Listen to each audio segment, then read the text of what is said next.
एक नहीं, बहुत सारे काम आपके भेजे हुए आदमी ने किए हैं, और जो काम उसने किए हैं शायद हम उसका गुणगान करने में भी कंजूस हैं। कम से कम गुजरातियों से मुझे यह उम्मीद नहीं है। आप गुजरात के शान के लिए दुनिया से कहते हैं 2 दिन तो गुजारो गुजरात में, लेकिन आपने तो 2 भेजे हैं दिल्ली में। आपको कोई कमी नहीं है। आप उन कामों को ध्यान दें जिससे यह राष्ट्र सुरक्षित होगा। इसलिए विपिन रावत जब यह कह रहे थे कि 2.5 युद्ध, तो सबको पता था कि एक तरफ चीन और बांग्लादेश और एक तरफ पाकिस्तान। ये जो 2.5 युद्ध में आधा युद्ध है, ये फौज नहीं लड़ सकती। ये राफेल इसमें काम नहीं आएगा, इसमें मिग काम नहीं आएगा, इसमें एयरफोर्स, सेना, नेवी काम नहीं आएगी। ये युद्ध मुझे और आपको लड़ना है। इसलिए आप इस युद्ध को लड़ने के लिए एक ही काम करें कि जो दिल्ली में है बाकी बहुत सारी चीजों को भूल जाएं।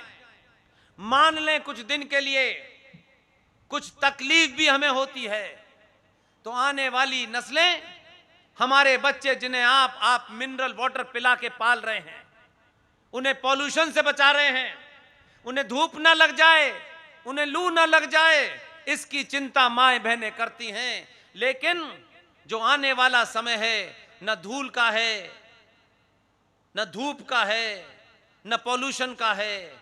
सड़कों पे वो कत्लेआम होने जा रहा है जिसकी आप कल्पना नहीं कर सकते।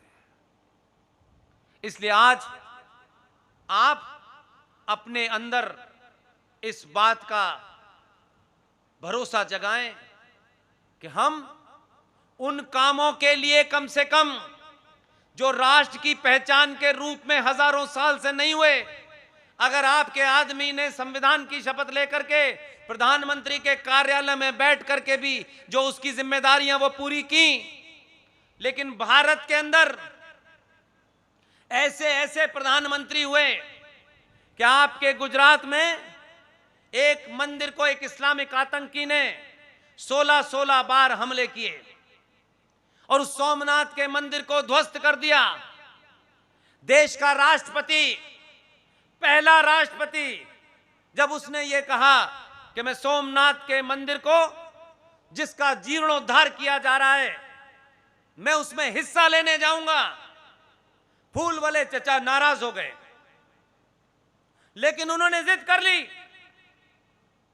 ये कहानी आप पढ़ते नहीं है इसलिए आपको नहीं पता। उस वक्त भी हमारे बीच में से लोगों ने कैसी कैसी प्रताड़ना झेली है, कैसा कैसा टॉर्चर झेला है। डॉक्टर राजेंद्र प्रसाद ने कहा कि मैं जाऊंगा सोमनाथ, वो चले गए और फूल वाले चाचा को ये बड़ा नागवार गुजरा। उनको लगा कि मेरी इमेज पे असर होगा। सोचिए कि कैसे घटिया लोग थे। डॉक्टर राजेंद्र प्रसाद सोमनाथ के मंदिर में हिस्सा लेने के लिए जीर्णोद्धार में आ क्या गए।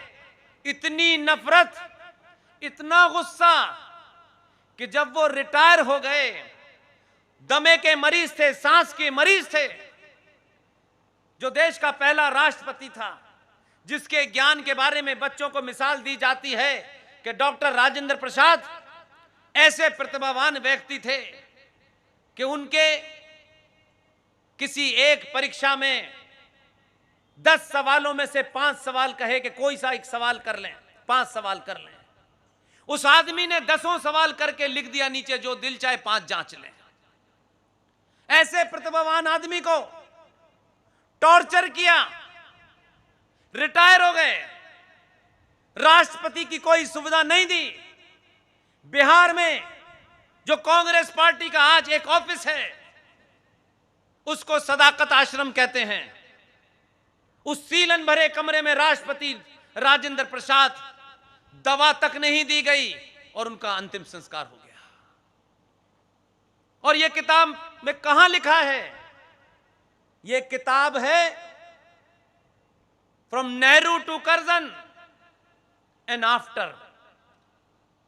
नेहरू जी के सबसे निकटतम दोस्त, हिंदुस्तान टाइम्स अखबार के एडिटर जनाब दुर्गा दास ने लिखी, जो उनके साथ उस समय में साथ साथ थे।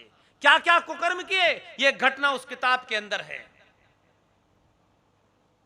इसलिए आज आपके पास इन बदले हुए हालात में ऐसे बहुत सारे काम हैं, वो इसलिए महत्वपूर्ण हैं, उनसे मुझे लाभ नहीं होगा, आपको लाभ नहीं होगा, लेकिन आने वाली पीढ़ियों में एक नया पुरुषार्थ पैदा होगा। इसलिए इस देश में इस 15 अगस्त का इंतजार मुझे अपने जीवन में पहली बार है। बहुत 15 अगस्त देखी मैंने, लेकिन इस 15 अगस्त का इंतजार मुझे बेसब्री से है। हर दिन जल्दी से जल्दी 15 अगस्त आए, यही मेरे सोच में है। आपको शायद नहीं पता है कि यह 15 अगस्त मुझ जैसे आदमी के लिए क्यों महत्वपूर्ण है राष्ट्र के लिए, लेकिन मेरा थॉट प्रोसेस जो है इसलिए जरूरी है। जिस आदमी को देश के दलालों ने अंग्रेजों से मिलकर के एक झूठी कहानी गढ़ी गई कि उनका प्लेन में एक्सीडेंट हो गया और वो मर गए, और ऐसे कागजों पे साइन किए जिसमें लिखा हुआ था Subhash Chandra Bose is a war criminal, इसे जिंदा मुर्दा हम ब्रिटिश साम्राज्य को सौंपेंगे, क्योंकि इस आदमी ने ब्रिटिश साम्राज्य के खिलाफ बिगुल बजा करके भारत की आजादी की घोषणा कर दी थी।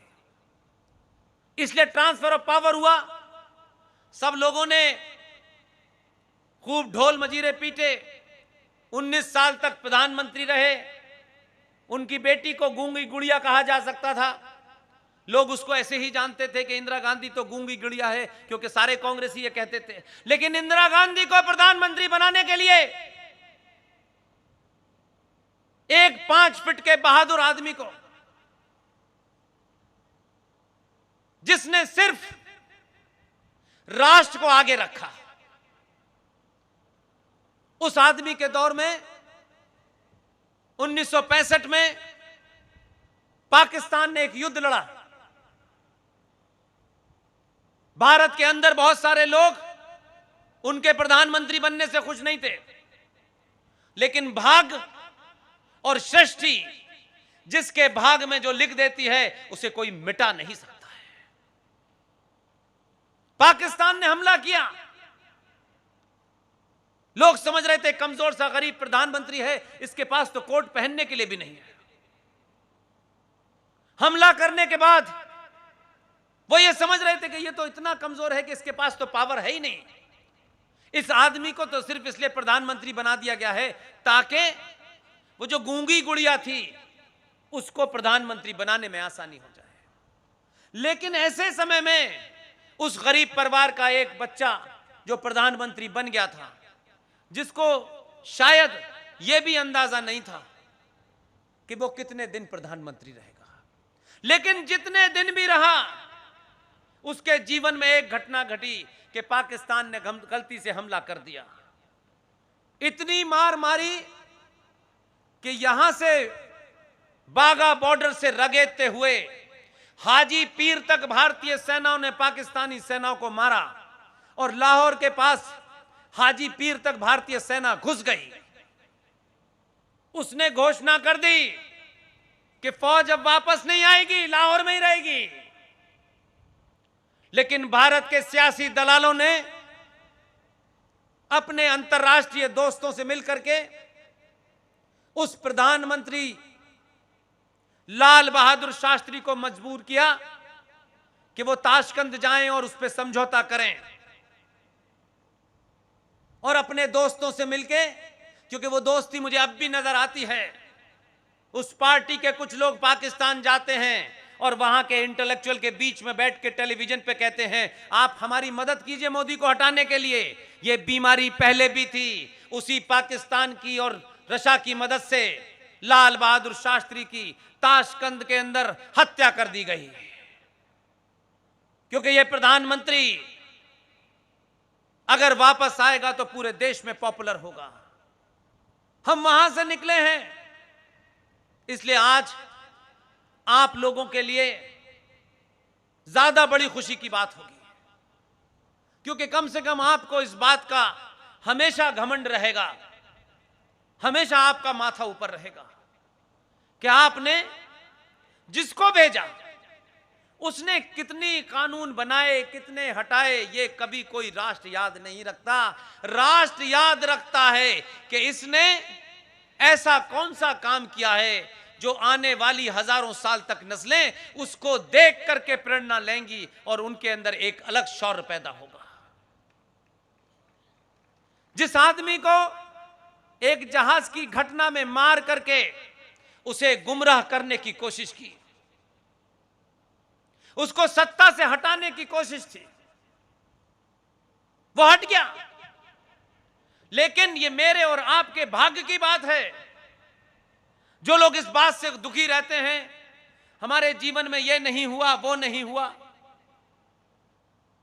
आपके जीवन में कुछ घटनाएं ऐसी हैं जिसके आप आई विटनेस, साक्षी बनेंगे, तो आपके नाती पोते भी कहेंगे हमारे बाप जिंदा थे तब ये काम हुआ था, ये हमारे भाई के सामने हुआ था।